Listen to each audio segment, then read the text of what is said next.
I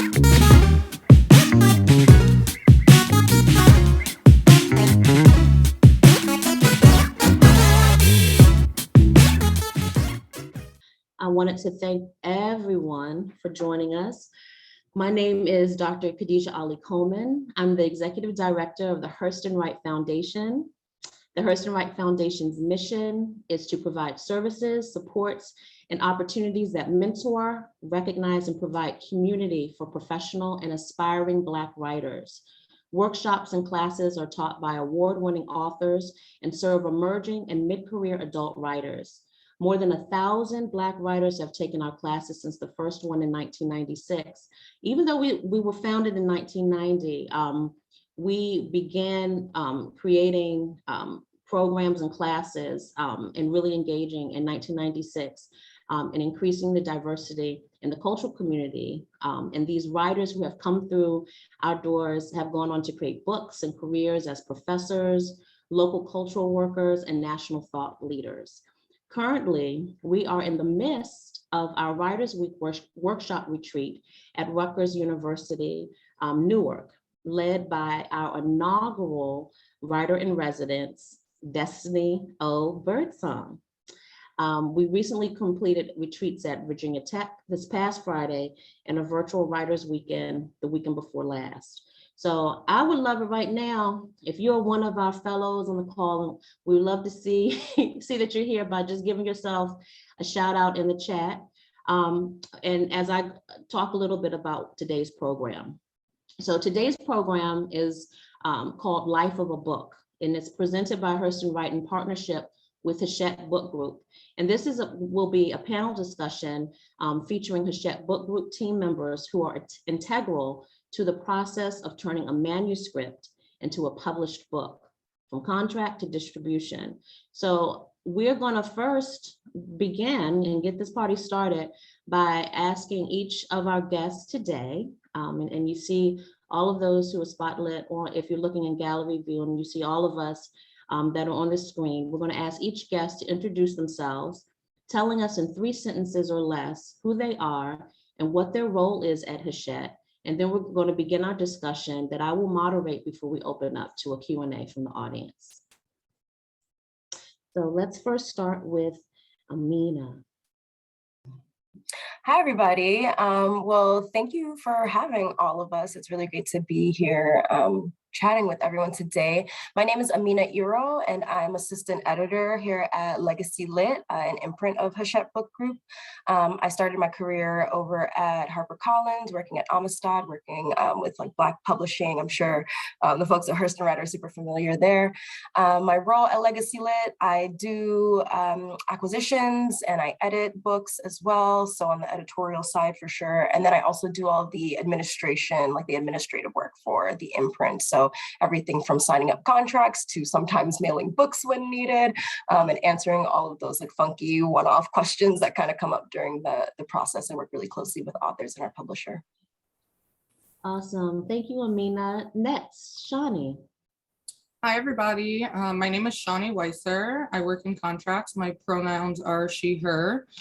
My day-to-day is drafting, negotiating, and finalizing contracts. I work very closely with editorial. After they make acquisitions, they pass the deal information on to me, and that's where we take over. And then we have the contact with the agents and negotiating. I also work closely with finance and royalties with making payments for authors.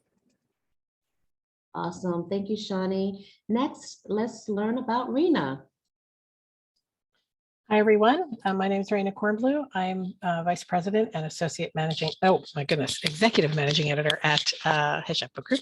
And that means I run the Managing Editorial Department, which is full of people who actually manage the books from final manuscript to final files and final book files and final ebook files.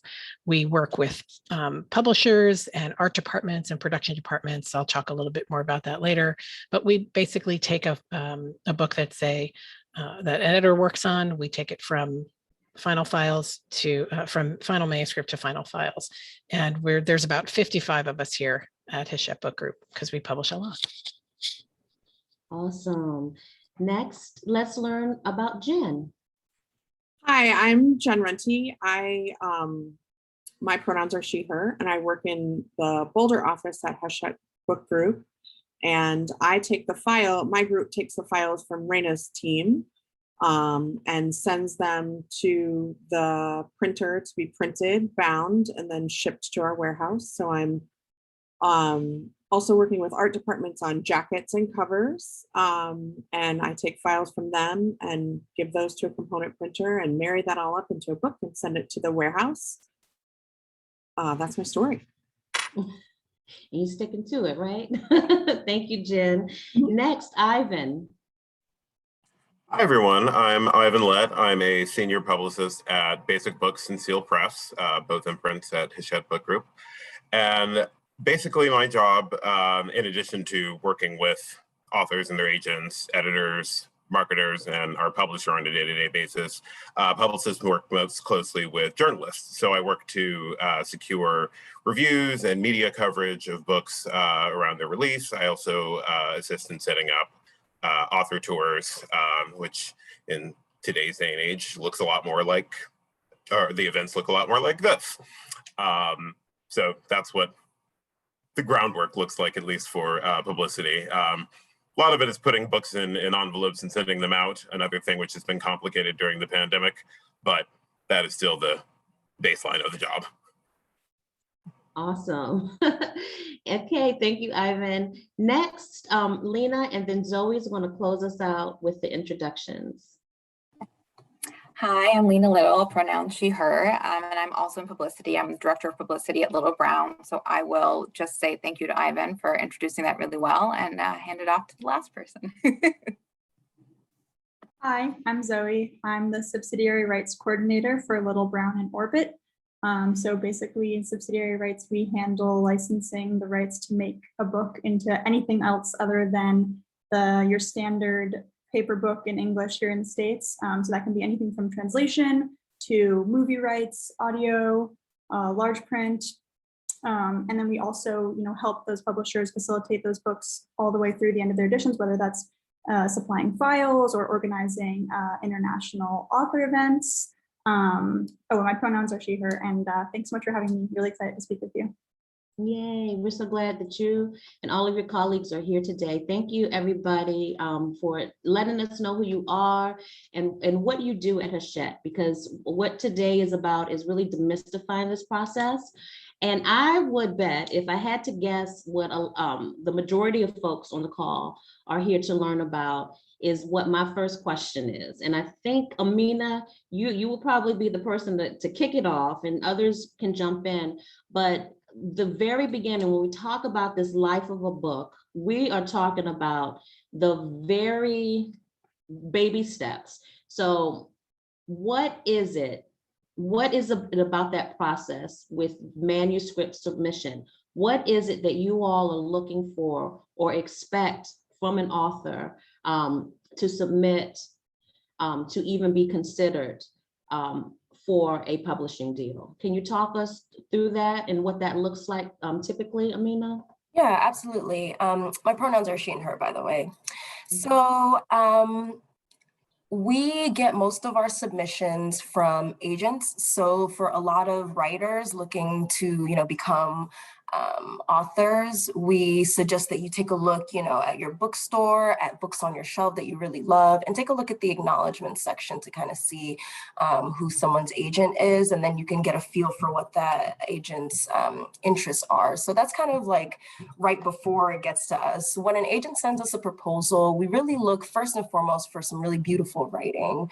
Can someone carry an idea forth? Is the idea big and encompassing? At Legacy Lit, we aim to publish books that uplift, elevate, and celebrate diverse voices. For me, that means something that's going to ring true with a very wide audience, because of course we need to sell books, but also something that really pushes intra-community conversation, right? For me, I'm looking for stories that bring folks out of the margins of their own communities to say something about a group of people or to say something about how we interact with each other at large. But I'd say for any kind of proposal, nonfiction or fiction or otherwise, really clean, great writing. Are the ideas solid? Does the chapter summary kind of flow naturally? And we love authors who are energized and who are really passionate about bringing their books forward and who are going to be really great author partners. As much as we're taking care of you, we love to feed off of your energy and your work ethic and the writing that you do to really bring forth a really just beautiful narrative. Yeah, we also look for things like platforms. So how are you reaching folks? What are you doing outside of writing to engage with folks who may potentially be readers? Who's in your literary community?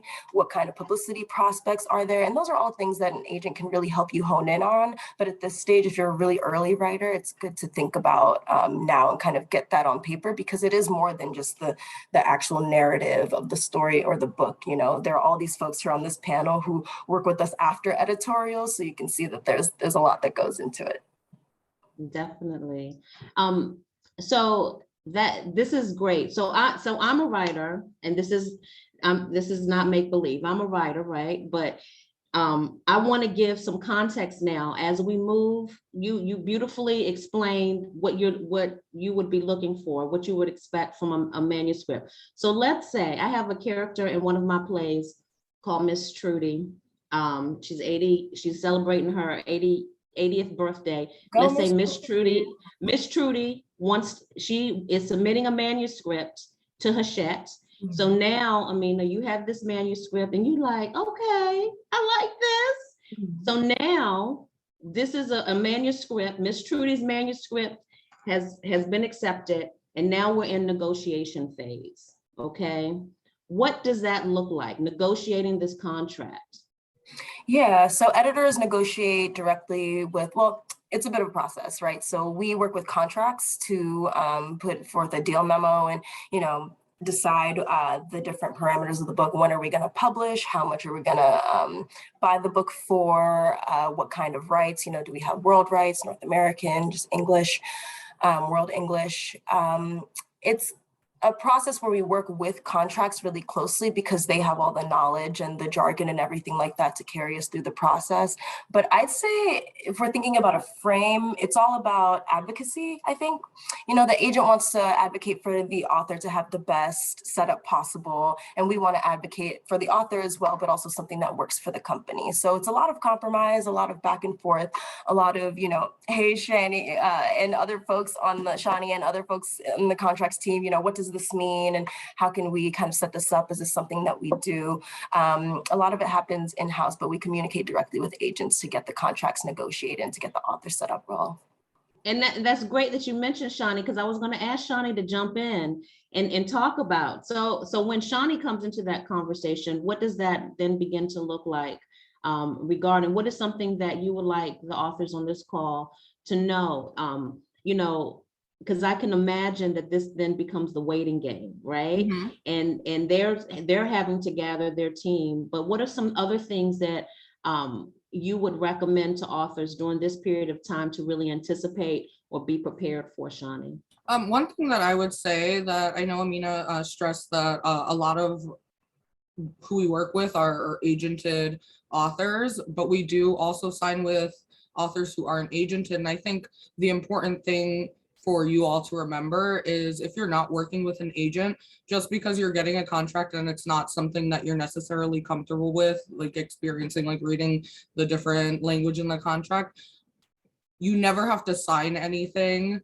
It's when you're, it's like the small print, you always have to read everything, and don't be afraid to get outside help. If you know somebody who is in a similar field, or if you know somebody who has some, like a law degree, always reach out and do not be afraid to ask for help because the agents really, it is important. And that is something that we would stress, like it's best for you to sign with an agent because they really are your advocate. And they just have a lot of the publishing experience and knowledge that a lot of new authors don't have. I appreciate you mentioning that. You know, I'm not going to tell all my business, but right now with real estate, I'm learning that the importance of, you know, because it's contracts, and I'm learning the importance of really putting together a team. I feel like that's been my message from the universe for the past 4 months. And so that's what I'm hearing you say, is that even though this is an intensely personal achievement for an author, it really is important for them to then begin to conceive who are those people that they should have on their team to help with these things, particularly starting with contracts.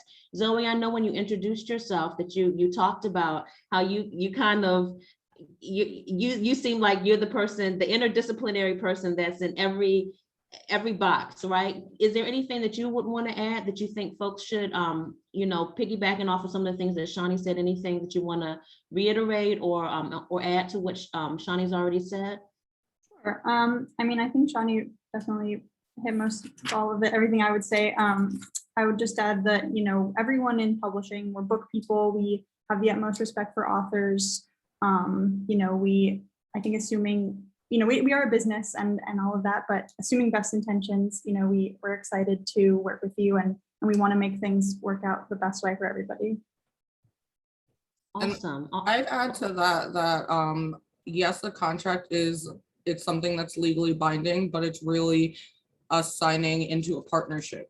We want to publish your book just as much as you want to publish your book, and we really want to make the best deal that's going to help both of us and make it as successful as possible. And that's really where the focus is. Awesome. So now Miss Trudy has gotten a green light from Amina, right? And she knows the book's gonna be a thing. Shauni and Zoe have now begun to finalize that contract negotiating. So now I'm assuming Jen and Rayna, this is where it becomes your lane when it comes to editing and manufacturing. So I'm not as knowledgeable as you two. Can you give us some clarity as to what that next step is? Now the contract has been negotiated. The book now is literally getting life and being produced. What comes next? My department steps in. So when Amina is done doing her editing and working on revisions with the author, and she feels like it's in good shape, then she hands it off to my team. So each of the publishers here has its own team in my department. Oh, some work with 2 publishers, but in any case, where there's a set of people who work on legacy lit titles, and one of those people, a project editor, would be assigned this title, or your title, I guess. and what happens is they basically clean up the manuscript with, you know, and code it with styling codes, but that's just for typesetting later. And they'll then send it out to a freelance copy editor who then does the freelance work, the freelance copy editing, and it comes back in Amina, and then the author would go over that copy editing. Then when the author and Amina feel like the queries have been answered and they've had a good look at it, they send it back to the person in my team who's working on it, who then gets it ready for typesetting. And then it gets typeset, it goes to a freelance proofreader. This is all of this work is handled by the project manager, who basically takes a final manuscript from Amina and then works with many other departments. One of those departments is production, who does the typesetting, the design, and the typesetting, which is also, the design is also approved by the author and the project manager and Amina. And then we typeset the book, we send it to a proofreader, the author gets a set to look at, and the author's changes are incorporated into that set. And basically we manage it till we get to final pages. But at the same, we're working with production and the art department and editorial at the same time that the content of the book is going through its production life cycle. We also have a jacket that's doing the same. Amina's written jacket copy, which someone, the project editor, will edit. Then the art department creates a beautiful jacket for it that routes to everyone to make sure that everything's in place and looking good and ready to go to the printer. And so those things happen in tandem. And then when Rayna, can I ask you a question? Sure, now? 'Cause please do. This is so fascinating because you mentioned a project manager. Mhm. Does the author at any point, Oh, are they communicating with the project manager regarding all this, or are they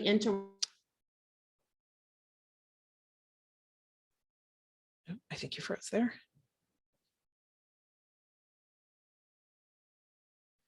Well, I think I can answer the question while we're waiting for her video to come back up. Oh, there you are. Okay. So yes, that whole process, the copy editing review and the proofreading review, that is all. The project manager, the project editor does work with the author, sometimes directly with the author, often directly with the author. Some editors prefer to be the intermediary, but we work with authors all the time. And so we're available to them for questions on their manuscript editing or some of the typesetting questions they might have. So yes, we work often directly with authors, which is one of the best things about the job, is that we get to talk to the people who are actually writing these books. We feel in my department as close to the books that the editors as the editors do, because we're working, at kind of a sentence level, and we really get to know the book very well. So we end up feeling some ownership on the title as well.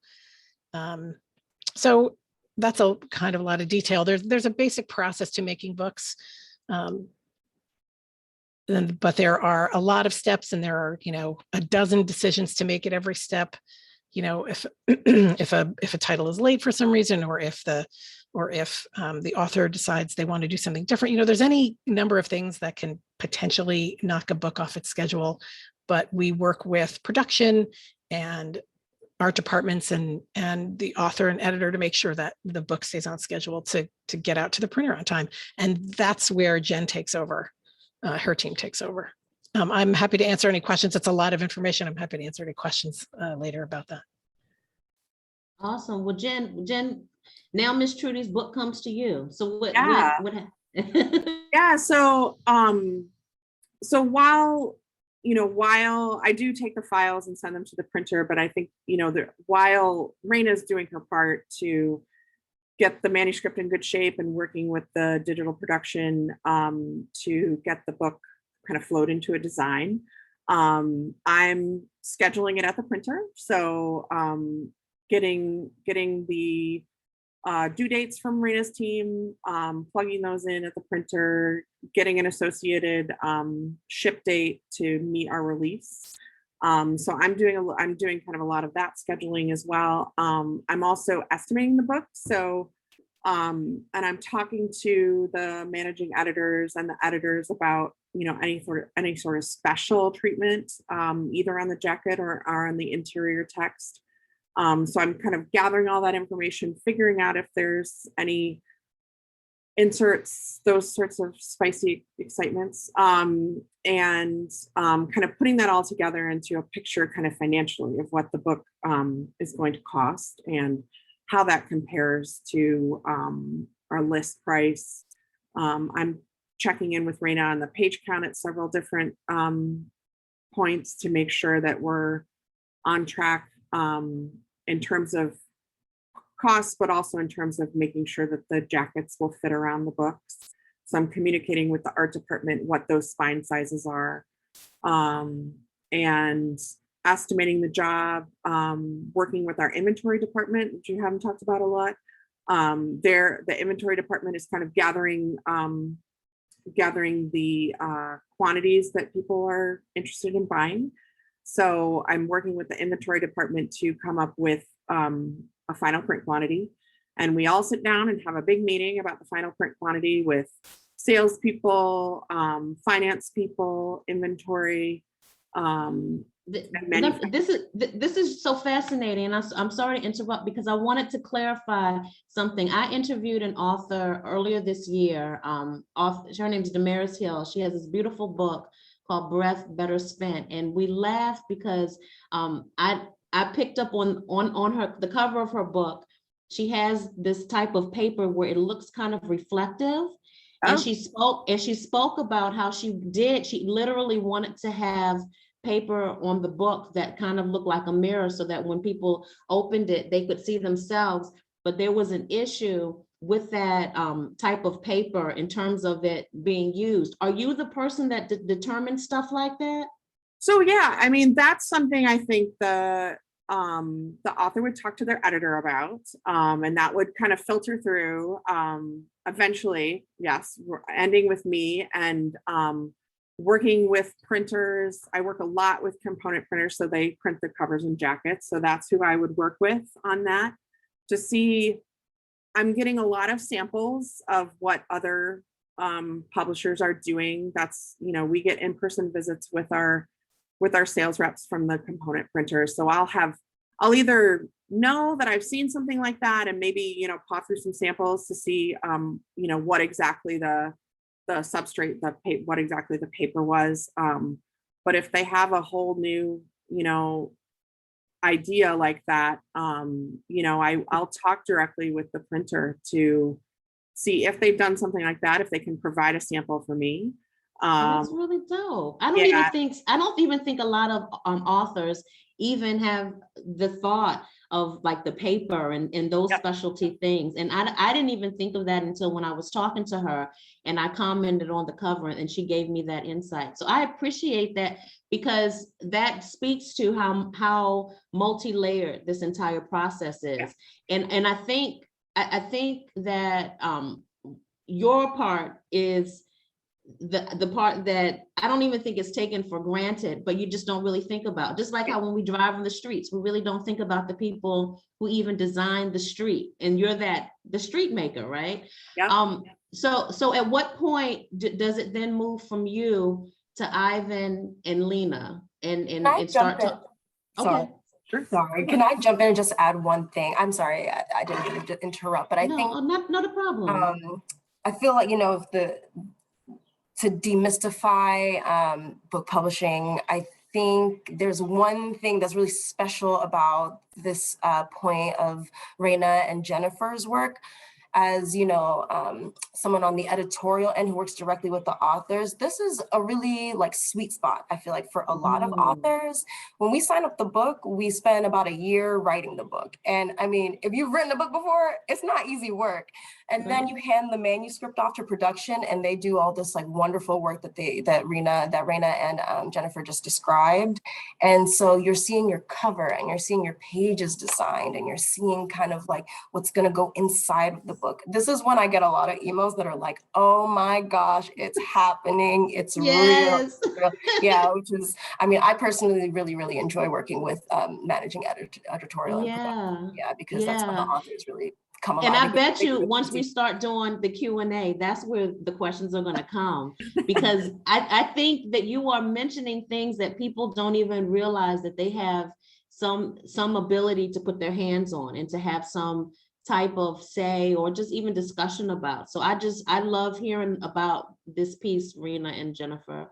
And so Jennifer, so at what point does then, because Ivan and Lena, they're doing the work now that the world starts to see and know about this book. So at what point? Yeah. So my obligation to Ivan and Lena is to get the books into the warehouse on time, which has been a struggle, friends. It's I don't know, the printer, our printing industry has contracted so severely, and getting the books to the warehouse has been, my daily struggle. But once the books are there, and I think, throughout the process, Lena and Ivan are definitely, lining up. I think I can use an analogy of some sort of, air traffic control, getting everything kind of in line and ready to go. So I get the books into warehouse and then they take over and magic happens. That's wonderful. So what a setup, Ivan and Lena. So you're magical. So tell us about this magic that you're making happen, because what you're doing really is making some connection for the public to care about this book and want to buy this book. Am I right with that? Yes, I can go and be brief so that there's plenty of time for everyone. I would say magic is if it looks like magic, that's lovely. It has nothing to do with it, but I appreciate that very much.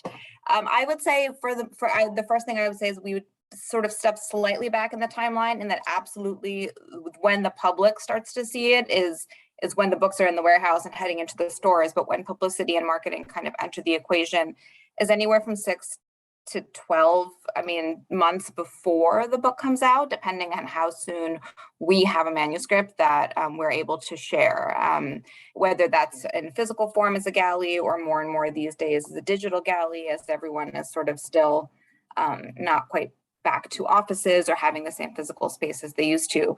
But essentially, as soon as we're told by Amina and by the author and by everyone, this is a good enough file, it's as close to the final book as we feel comfortable with, you can share it, we're out and running. And so for publicity, that'll mean we're looking to talk to the people who have an audience that we would like your book to hear about. So we're not reaching readers directly in publicity. We're reaching out to media, to book clubs, to maybe event venues, anywhere that we think this is the right fit for the people that are listening to you. And so sometimes podcasts, the sort of the world of public that you all know. And I think maybe the other thing I will take a second to say about publicity is, again, I think Amina said so well, you spent a year, probably more in total, right? Writing whatever this book is, doing the research, et cetera. And you've told it in the best version you can. And I do think one way to think about publicity is you have to think of a new way to talk about it. I'm sorry to break that news if it is news, and if it's not news, that's totally fine. But I think you have to sort of think, okay, what's the narrative of the book? You still absolutely have told it in the best way possible, but you probably don't have 500 pages worth of time to get someone to buy it, right? Or to want to take it. So I think my hope is always to come together with the author, having read the book, working with them. So what is the best narrative of the publication, of the research you did, of your own interest in this? And obviously that differs so much between the personal story, whether it's a fiction or nonfiction work or something else altogether. But I think that's really the work that starts to happen. And what is the story of this book? And then that I think really helps us together think about, so then who are we talking to? Who is the person that we're hoping to reach, and how are we sure that we're trying to reach them at kind of every level, with reviews and interviews and hopefully a very full schedule. But I'm gonna pause and let Ivan kind of say a bit more. Those are probably the top two things I'd want to mention, so.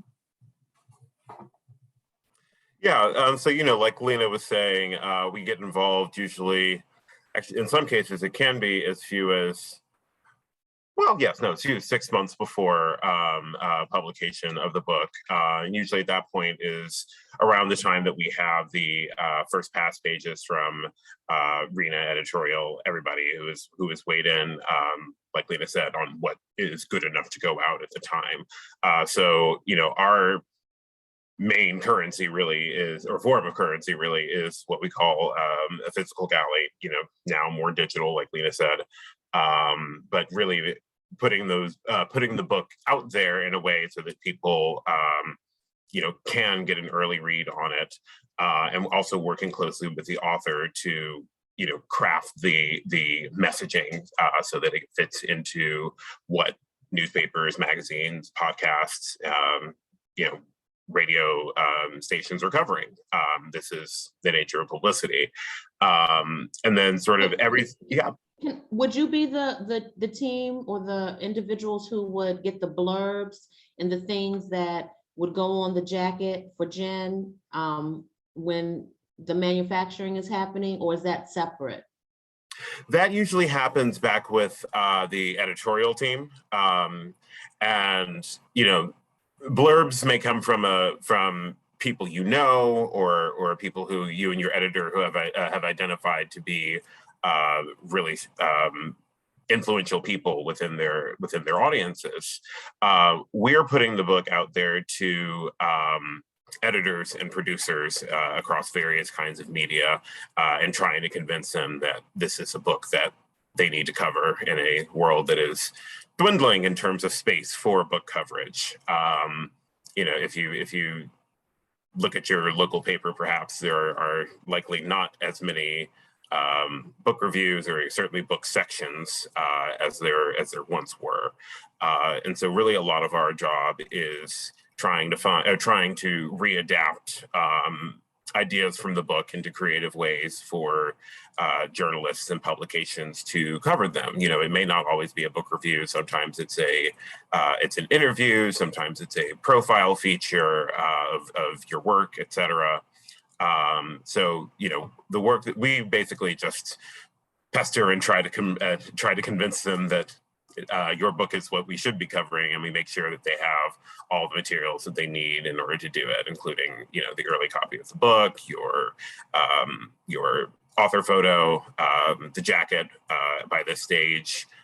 So basically everything that starts to look like what a final book would be, but we're not quite there yet. And sorry, I also did want to say, just because Lena and I are both in publicity, but I have in the past worked in marketing as well, which is sort of everything that we mentioned that is not media and events.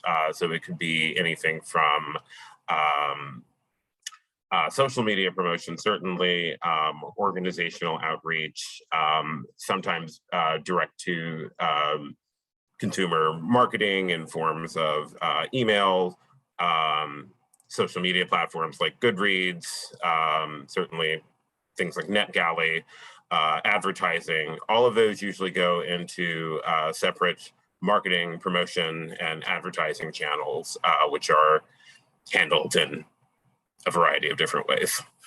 I like that you mentioned organizational outreach, because I don't hear too many people in publishing talking about that, but that's really big. And so I'm a playwright, and that's really big, like in theater, is connecting with organizations, nonprofits in particular, if it's thematic to what the piece is about. Is that something I'm starting to see a little bit more of that? With books being attached to a cause or to an organization, or just it's a thematic thing, so that the author has a platform that here's the book, but they also are a thought leader or some connection, even if it's fictional, but especially nonfiction.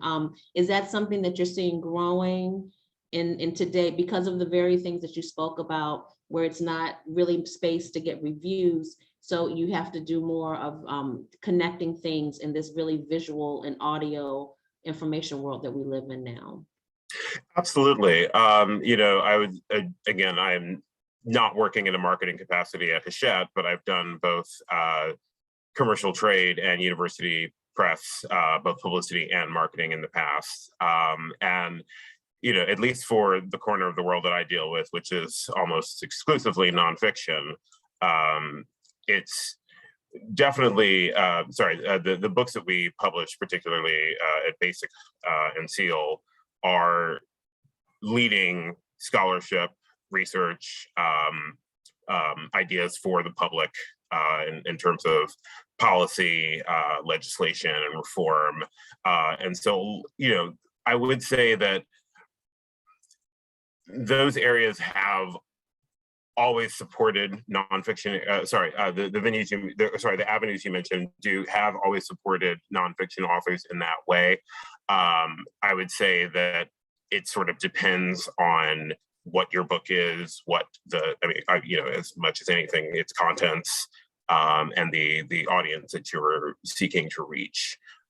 So definitely drawing on personal connections that you have helps in this regard. You know, putting organizations that you're either affiliated with or you know, have worked to put together your book, workshops included. You know, that does create an opportunity for people to, you know, say have purchase a bulk quantity of your book. You maybe do an event, which you know, Lena or I would set up. And then, you know, our sales team would work to make sure that the finished books are all there on time. That's great. I was gonna ask that. You just nicely closed it. So I think at this time, you all first of all, thank you. That was just seamless. It was the life of the book, right? You did a great job. Miss Trudy got a book, it's just getting marketed. So at this time, I would love it if folks that are listening on the call, if you have questions, if you could put them in the chat. And I'm going to read one of the first questions that I saw posted. Janae Newsom asked, I'm curious, how do art departments make the jackets? Like, do they read the book to get the theme or the vibe? I like that, the vibe. And I like that question, and I want to add this to her question, or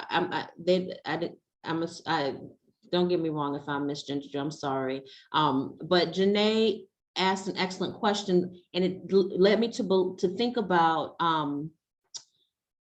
book covers that you're seeing now that have the colors. It's a thing. It's a way that book covers are starting to look now, that it's kind of looking like a trend. And I'm wondering if this is something that you can demystify for us. Is there some formula to these book covers that you're designing? And to Janae's question, does the author have anything to do with this? Or, you know, are you reading it to determine what these book covers look like? Because it's something happening where a lot of these book covers have some of the same elements, even though they may look different. I can jump in. I think Amina can correct anything I get wrong, but basically, yes, art departments will get a copy of a manuscript, like when my department gets it, or even when Amina gets it, depending on the shape it's in. The art department or the head of the art department will get a copy of the manuscript, and they'll read either the whole thing or enough of it to get a sense of what they think would be good designs for these books. And so the jacket designer will come up with several ideas, and then we'll take it to what is variously called a jacket meeting or a packaging meeting or some kind of thing, where the editors who have books on that list, and the publisher and the marketing folks and and somebody from sales usually is there too, to review all of these jacket designs. And it's usually just the front cover to start with, and then eventually they pick one, or everybody comments on it, and then it's refined. And I say that doesn't get to an exactly final spot, because we give our authors almost across the board, we give them at least consultation, but that always kind of needs approval from my perspective. And they which is fine, because you want your author to love their book jacket. And so that's generally the process. And then if the author doesn't like something, we'll revise it. We like to, at least, I'm a little out of my lane here, but we like to emphasize that, we have a strong idea of what would work for this particular book. So, but author absolutely has a say. Authors designing their own books, I just want to answer that part of the question. I don't know how that's managed. Amina, maybe you could speak to that. I don't know that we generally do that, but we don't. I don't think we reject it out of hand. There's probably a lot of back and forth with creative directors and publishers and editors and that kind of thing. As per the trend, that's what creative directors are aware of. That I've noticed that too, that lots of jackets, lots of fiction and nonfiction, have just sprays of color with big type. That's a trend. That's kind of a current thing. And then this will, another trend will come up, in another year or something. But because it depends on the content of the book. The kinds of stuff that Ivan's imprint, basic books doesn't really lend itself to big splashes of color, except when it does, or except when they decide that it does. So, it's fiction. But anyway, as I said, I'm a little bit out of my lane here, but that's how jackets work. So they're being worked on, they're being designed and reviewed and sent to the author the entire time that the book is being typeset and composed, and at the same time that Ivan and Lena are setting up their media events. So a lot of stuff is happening in parallel during the production of a book, the publicity, the jacket, the marketing. It's all kind of being set up all in parallel, essentially. Oh, that's good to know. So it's not necessarily linear. It could be. No. And I actually think that this question kind of speaks to that, the fact that it's not linear. This person, hello, Shika, asked,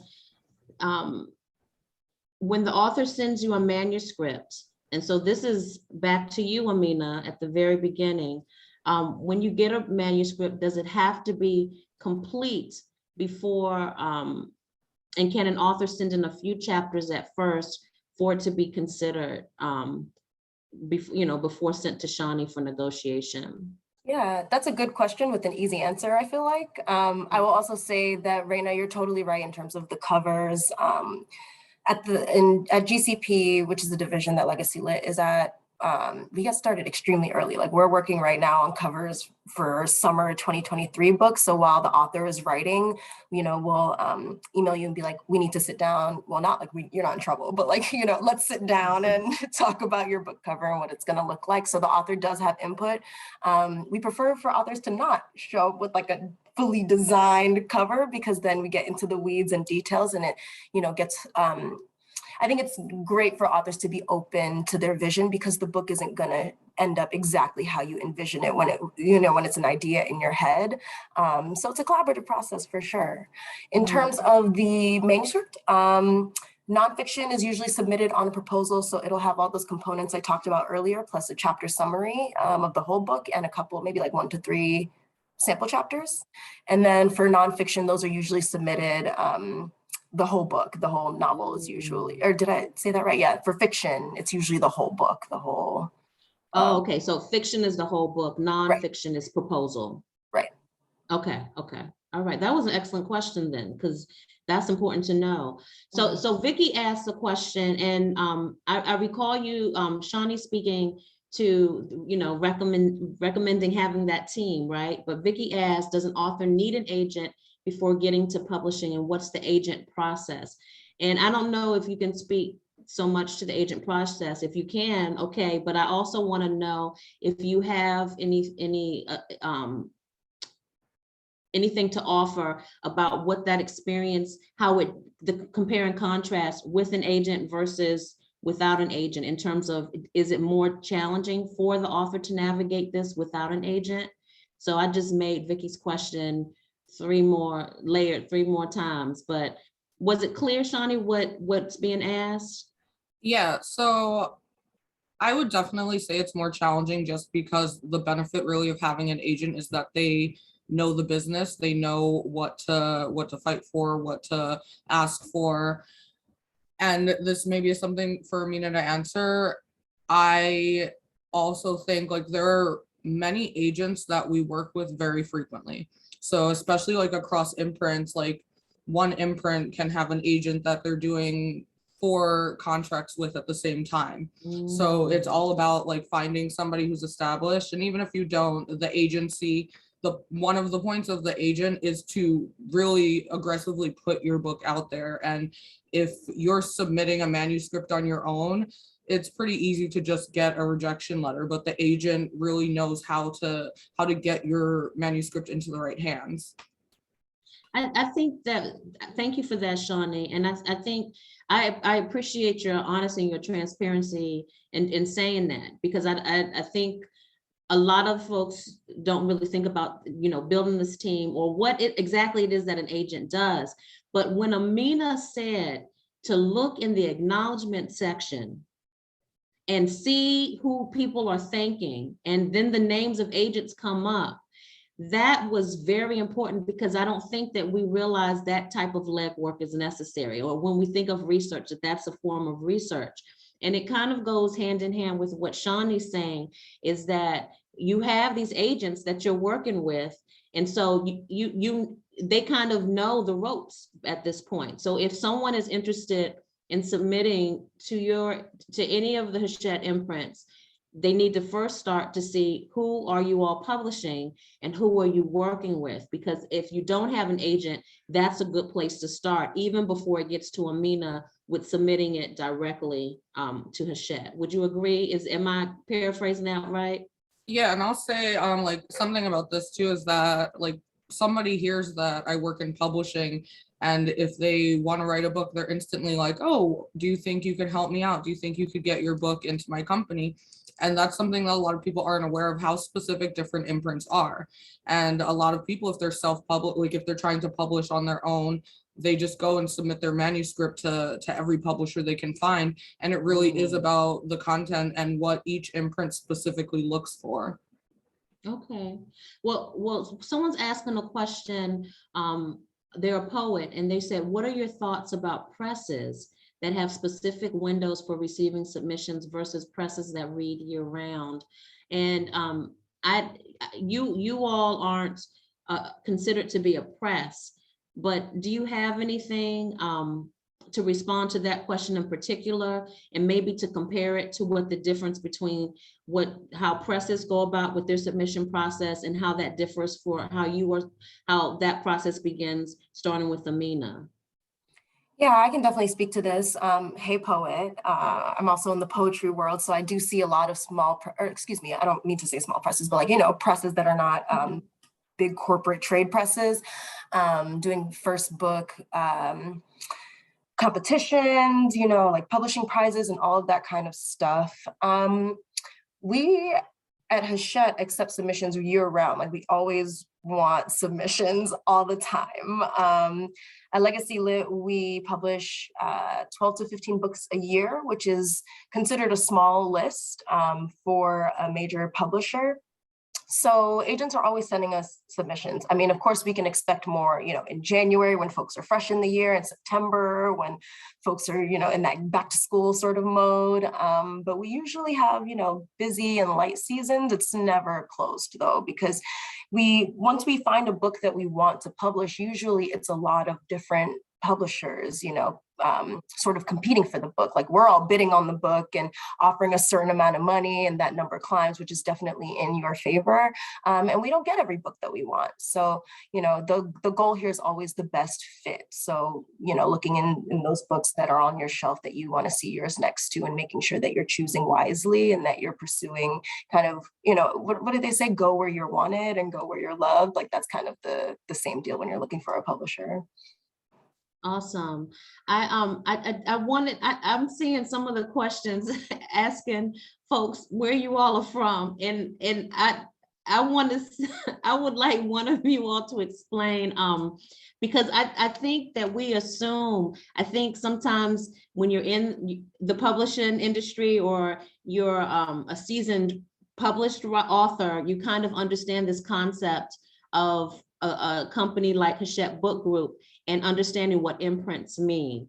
Can one of you speak to, because just so everyone that is listening knows, all of this entire team that's speaking now is part of Hachette Book Group, but many of them introduce themselves speaking to the imprint that they may work with specifically. So can one of you talk about what an imprint is under the umbrella of a big corporate publishing company like Hachette?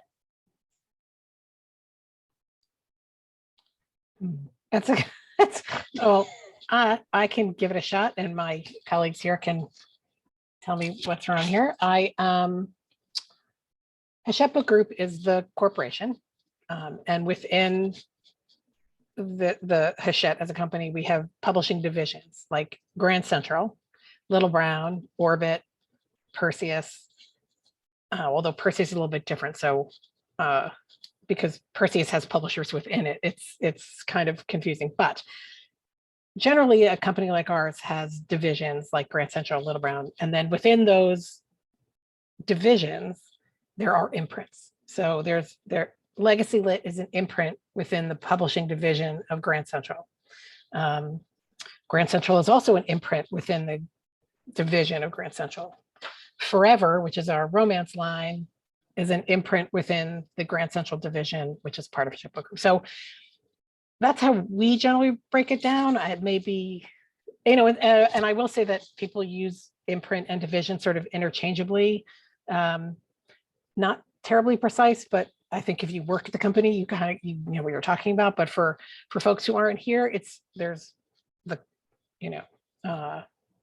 I don't know, the other companies are able, like Simon & Schuster is Simon & Schuster. There's a Simon & Schuster division, and the Simon & Schuster division has imprints within it, like Atria, I think. And then, Penguin Random House, same thing. It's company, division, imprint. And That's a good breakdown right there. Company, division, imprint. And is this information something that one could see when they look inside the book? That's usually what's on the second or third page, right? it On would the, be oh, sorry. no, go ahead. I was just gonna say, yeah, it would be on the copyright page. And just Mm-hmm. to add to that, the imprints, generally, the big difference is that we all publish very different types of books. Yeah. So like, for example, Workman is an imprint under Hachette that has multiple imprints. So we have Workman Adult, Workman Children's, Workman Calendars. So there are editors who specifically work on just Workman calendars. All they do is calendars. The Workman Children's only does children's books. And like, so I do contracts for all of Workman. So I do contracts across all the different imprints of Workman.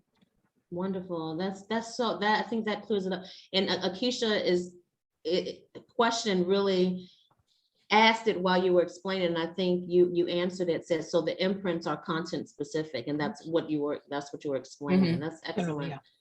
And Celine, thank you, Celine, just posted into the chat what the different imprints are of Hachette Book Group. Good looking out, Celine, and thank you for that question about presses. And so Janae had really great questions, but Janae had to rock and roll and said, thank you for this. This was very informative. But one of Janae's last questions, and I think this will be our last question, is what determines, so Jennifer was talking about those things in manufacturing that happened that kind of put the brakes on it, or make it a little bit longer than what you thought it was going to be in terms of when the book was going to be published. But are there any other things that you could let an author know would be things that would hinder their book from being published on the date that they initially were told would probably be the birthday of the book? Yeah, I will say we had a bit of a train wreck in manufacturing a couple years ago where all of these books were planned to release on a certain day, and we just had to push out, and just because there was just too much volume to get it out. But I would say that's a rarity. I mean, I think in terms of making sure things keep moving along, hitting due dates is always key. Turning over the manuscript on time. I'm sure Rayna can speak to this, but it takes everybody kind of hitting those dates in order for us to be able to, I guess, guarantee the ship dates and make sure that everything goes as planned. I will say, there used to be a publisher who was accused of never having pencils down.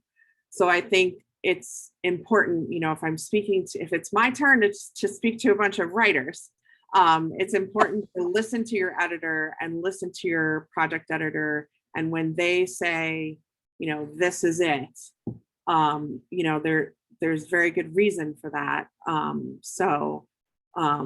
Knowing when pencils down is super important from my perspective, because then it gets into, I've already sent in the files to the printer, we need to pull them back. Like that gets very, very messy. And we're about to head into a really demanding time where we don't truthfully have enough capacity to print what we're scheduled to print. If I get out of line there, really, that's it. It's whatever they give me. And right now that's October. So yeah, I would say, it's important to remember, when your editor says, pencils down, like that's it, pencils up, pencils down. There's always I would just like to, great advice. oh, I'm sorry. I just wanted to add one thing. I totally agree with Jennifer on the meeting deadlines and and not editing till it goes to the printer. But also when an author is talking with their publisher and their editor about when a book should be published, there's often a lot of considerations that go into the actual pub date. What time of year is it good to publish a book, your book? Is it better in the fall? Is it better in the summer? You know, is it better around graduation time? Is it Mother's Day? Is it Christmas? Is it Thanksgiving? You know, whatever, you know, is it tied to a holiday of some sort or tied to an event or an anniversary or something? So those discussions happen too. So your publisher, your editor can tell you when is the best time of year to publish your book. And then, yes, as Jennifer said, everybody keeps to their deadlines. That's important. Awesome. So I think for the most part, as I look in the chat, Lisa asked our last question about, do you consider work from cultures other than American and popular culture? And I would also like you to end with just talking about the things that I know that our partnership with Hachette is really along the lines of really diversifying publishing opportunities for people of color. In Hurston Wright, we are providing opportunities for Black writers in particular. I would love to know if there are any initiatives or anything that you all can specifically speak to that has maybe changed a bit or broadened, and as we look at really making publishing opportunities accessible to a diverse population of people. I'll say from a DI perspective now, like in the last 2 years, we know the world has changed so much, and there really has been such a huge call for DI across all industries and across all companies. And I think with publishing specifically, it in general really has been a very white-led industry. And a lot of the books published by Black writers or people of color were very much about the struggles of being Black, the struggles of being a person of color. And now I think is a time where publishing companies and like ours specifically, they're really looking for more people of color, more Black writers where they're just representing themselves. It's not about the struggles of being a person of color. We really just want to celebrate who we are as people. And I think this is a really good time for Black writers to be putting themselves out there. Yeah, I'd also add to that, yeah, for sure. Like it's definitely a prime time. I feel like folks have a keen eye on our stories and on our talent as well. To answer the cultures question, I think that's an audience question. You know, we read everything and we consider everything. I would say, you know, if the book is dealing with folks who are perhaps like not of Western backgrounds or something like that, then is it touching on universal themes that kind of everyone can relate to, you know what I mean? Things like love or pain or like happiness and stuff like that. So definitely who are you writing for is that question. But to build on Shauni's point, Shauni, excuse me, to build on Shauni's point, I would say that as Black writers, like you just have to be relentless and believe in yourself and advocate for yourself. And if people tell you no, just keep going. Like, you know, you're already ahead of the game by being in a community of other writers. I think it was Ocean Vuong who wrote about how time is not linear. It's more like cyclical, and communities kind of work that way. When you have a circle, you rise together. Like none of us is an individual success. So you're already in the right community with like writers who believe in you and believe in your talent and who can troubleshoot things. But when you're navigating the publishing landscape, what you're looking for is someone who you feel like connects to your story and who can advocate for you, right? A lot of the questions, you know, when all the folks over here on the panel have questions, they come back to editorial, like, is your editor going to advocate for you? Is your editor going to give you sound advice when it's time for pencils down? Is your editor someone who you can trust? Is your agent someone who you can trust? That kind of thing. I feel like with the keen eye on Black writers and writers of color and writers of marginalized experiences, there's also an initiative to like give writers a lot of money, but not necessarily like support all the way through. And at least at Legacy Lit, that's the only imprint I can speak to. We definitely are in like teaching mode and in advocacy mode because we need it for each other. And then the last thing I'll say is that it's more than just writing a book. Like Lena was talking about, you'll have talking points and all of that kind of stuff. Like, how are you telling your story outside of that? In our digital age, oftentimes folks are the face of their own work. So you have to kind of be ready for that, or to be ready to use your resources and your avenues and your communities to really publish something that you love. Yeah. That's awesome. Because I love how you end there with some of the last messages from Ivan about the importance of making those connections to those organizations or to just those themes and things that you're already attached to as a writer.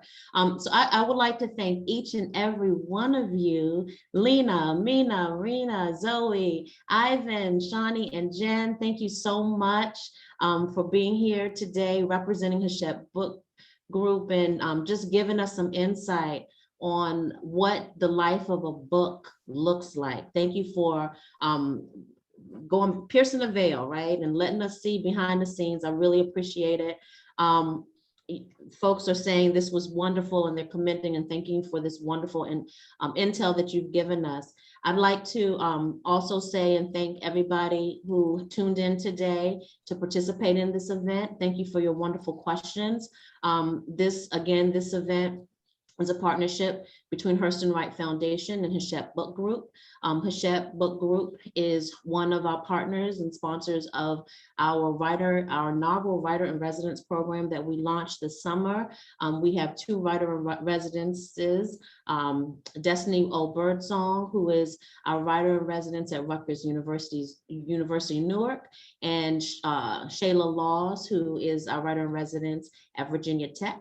And we have our Hachette Fellows who are also here at Rutgers University this week. And we'd like to give them a shout out, Marion and Jacqueline.